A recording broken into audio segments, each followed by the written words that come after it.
So I deleted some old videos that already made it safely to Dropbox on my computer, so I don't need them on the phone anymore. So you have the rear bumper section right here. Now I'm having trouble. All right, so the bumper goes there. So the notch that it'll glue into, there. Excellent. Okay. But first you have to glue the bumper. Now, let's see. Does it fit onto the slot or does it fit? Oh my, look at this. Now this is the right part. But look at how wide it is compared. Oh, I get it. This section, I hope you can see, it fits down into the slot like so. See? So that's where you have to glue it. Both of them. And then the bumper fits there and there. Because if you look at the box, always using the box as the reference point, look. See how the bumper goes out wide? To the point of the fenders. Okay. Well, now we know. All right. So now I know where I have to put the glue. Okay. So give me a moment to attach those and I'll be back. Of course, I'm going to have to make sure that the bumper goes in properly, as in straight down. So let me see if it'll fit the other way around, because I'm having such great difficulty telling if the nub is at the front or the top. So let me turn it around and try this again. So apply more glue. Apply more glue. There you go. Now, turn it around so it goes that way. Now let's see if we get somewhere. Because that was something I ran into with something else, with another model. You see? Now you got to make sure it fits in there, of course. But you see? Just by turning it around, you see how much better it fits? And then when you put this bumper on with its downward spiral, it will mask the downwards. Okay, good. So now I'm going to glue the top.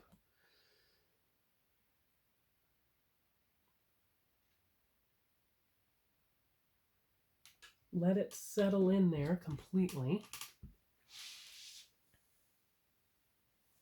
And make sure it is all the way down in its slot and not poking up too much.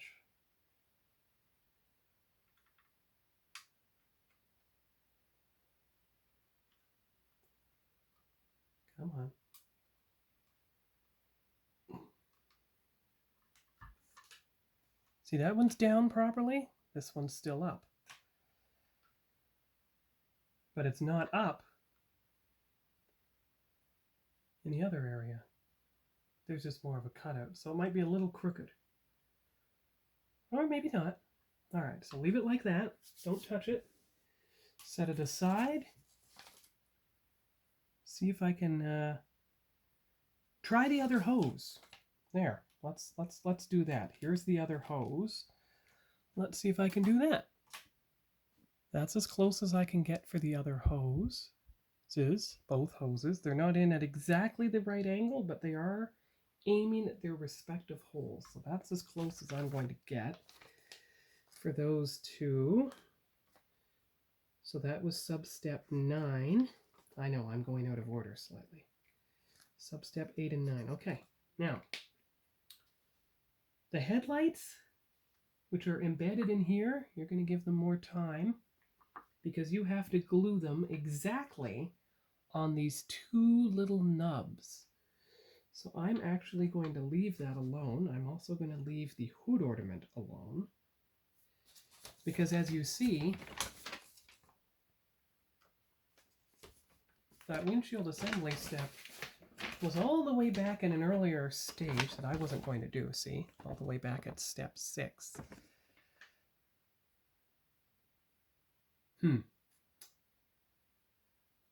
Yes, I'm going to make the windshield, its mirror, then the headlights and the hood ornament one of the final few steps. So really, all that's really left, well, I mean, you could try the front bumper too. It has brackets to hold it in place, so let's try the front bumper bracket also, which is right here. So again, we have to measure the precise angle. It has to be a downward angle, kind of like that.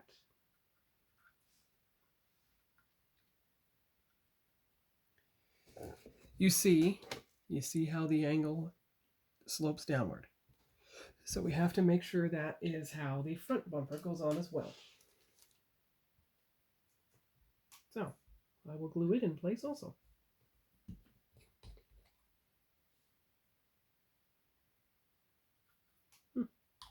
So it's turning out better than I expected, which is a great relief for me because I was worried. But by focusing mostly on the bumpers, I'm actually able to get this in place properly. And of course, I'm going to put glue on the top to meld the two pieces together, but I'm using the finest glue so I don't screw up the paint job. And maybe even get at the underside once, twice, 3 times, and 4. There, okay. The guide with the arrows, the assembly arrows, so that is stub step number 5. And that's good, I did it the right way, because sub step number 5 is putting that on the car before you attach the front bumper to it. Okay. So buoyed by that success, I'm going to try sub-step number 10 and 11, which is putting those two hoses on. Oh, we'll see how that goes. Actually, I'm going to attach the steering column to the steering wheel first. Can't do that because you have to assemble the steering column into the car first. And there is a specific set of holes just for the steering column, but yeah, I'm going to do that first. Okay, so that's going back to step number 3. Remember, you don't have to do anything underneath the car, so you're fine. Okay, so let's see here. Steering column is piece number 20, number 9. Okay, so step number 9 should be here.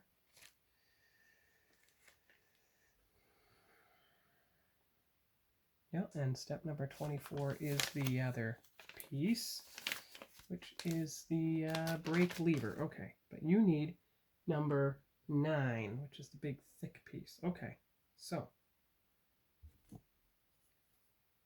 if I cut here, there, and I hope I'm not missing a piece. You see, there's something on there. I hope it doesn't get lost. There. All right, so there's the piece with the gear shift lever. Put it back in here. All these chrome pieces blend together. It's hard to tell. All right. Well, it was on there the whole time. Well, that's good. All right, so I'm going to separate the steering wheel, separate the steering wheel column, and we'll go from there. So far, so good. Let me zoom in. There it is. It's wedged in its hole. So we'll try to attach the steering wheel? Yes, let's experiment. Let's see if attaching the steering wheel is successful or not.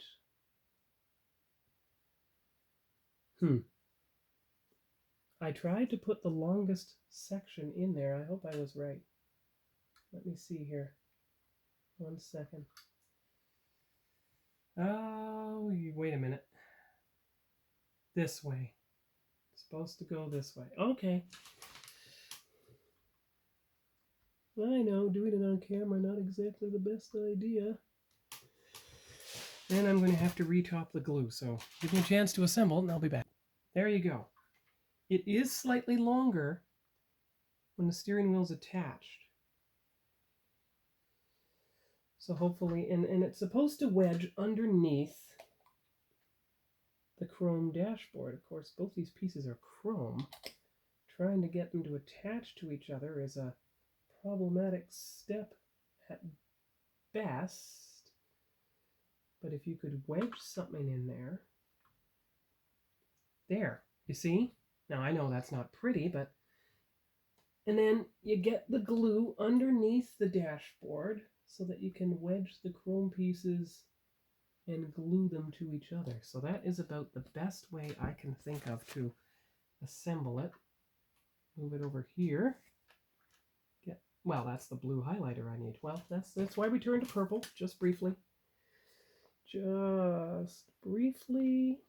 There you go. Now, I'm not going to try to put the brake lever and the other one in place just yet. But you can tell that the steering wheel is now dry and perfectly colored properly, just as you need it to be. So, what do we do now? Well, if things hold, please hold.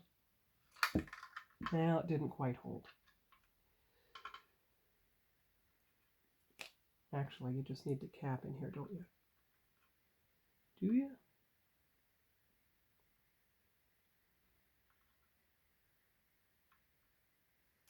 There. The cap can sit in there. You can color the assembly steps the proper color, and we can go for the hoses that are supposed to fall underneath the running boards.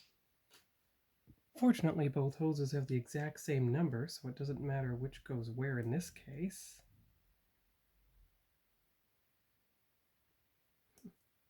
It's kind of nice. You get the Auburn out of the way, and most, a good chunk assembled now.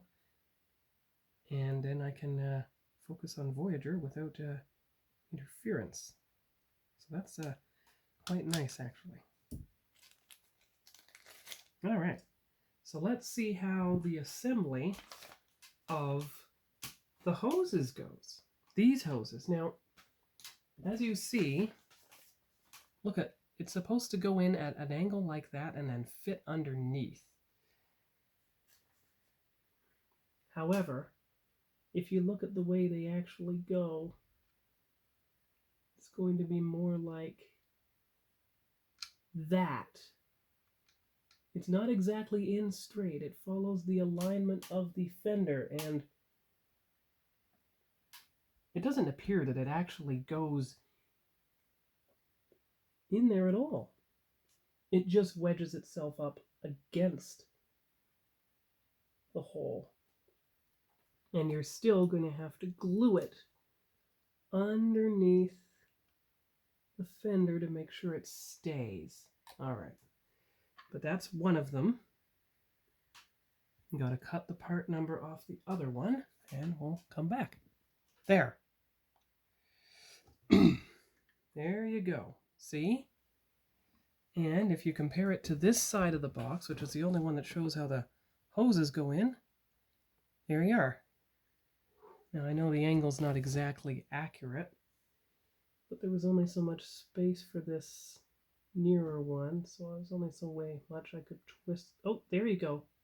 There you go.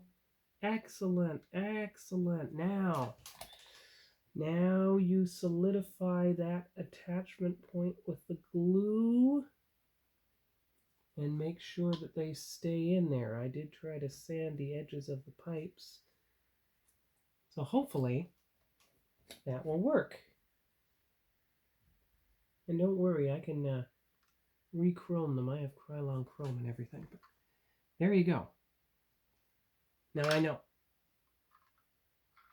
Don't worry, that was just the lid of the highlighter. But that's good. That's good, because now I have to do the highlighting here. Highlighting to show that sub-assembly steps number 10 and 11 are now complete, as you can see here.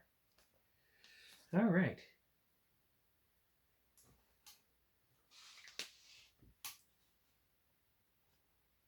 Well, that's pretty good. That's as good as I can get it. Guess the next best thing is to do the rear tail lights, because they actually have slots to fit into. So I'll be right back. Oh, and don't forget to Krylon chrome the gas cap before you do that. There you go, see? A little bit of the Krylon liquid chrome pen, and you got the gas cap all solidified. Okay, so next up, the attachment of the tail lights. And maybe even the license plate holder. All right, so there you go. I got the rear tail lights in. I may not put the license plate on that tail light. I may put it behind it. Just to see. But that'll be one of the very final steps when everything's solidified. What I'm going to try to do now is put in the gear shift and brake levers before I attach the steering wheel to the other part. You're already up to 16 minutes on this section, but that's good. You're getting a lot done. I always try to do model work when I'm in the mood. I never try to do it when I'm not in the mood. Never works out. All right, so I have the gear shift lever here. I have its little hole. It's supposed to fit in a little hole on the floor, but this is where the drill comes in. So give me one moment. I actually got it in without glue, without having to disrupt the piece. So, based on that success, let's try the other piece, which is the brake lever. Part number 24. The brake lever. Brake lever is also in place now. All right, so the steering wheel is also in place now in the main cabin.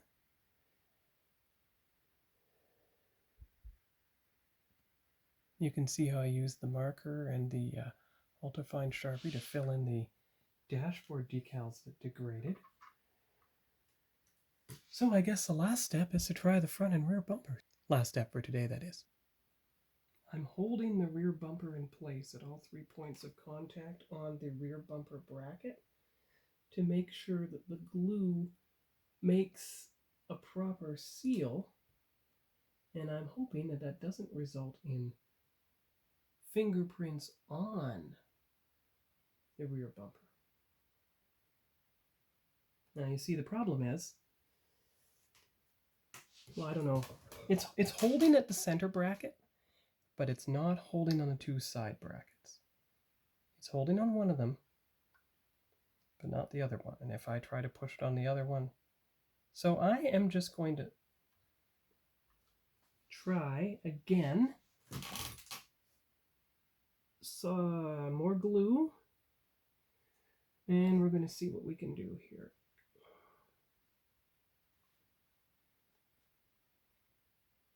There.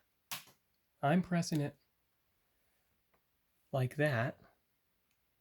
And if it simply refuses to hold except with the central piece, then it's going to have to be just separated from its bracket. Because that's all I can really do. Doing the best I can.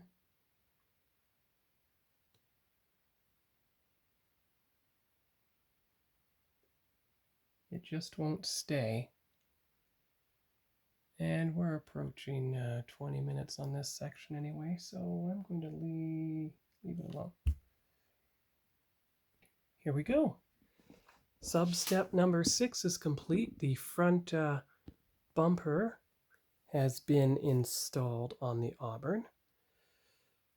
Trying to get a good picture here. And I think, since we're up on 20 minutes on the second segment nearly, I'm going to leave it there for today, Saturday, August 21st, 2023.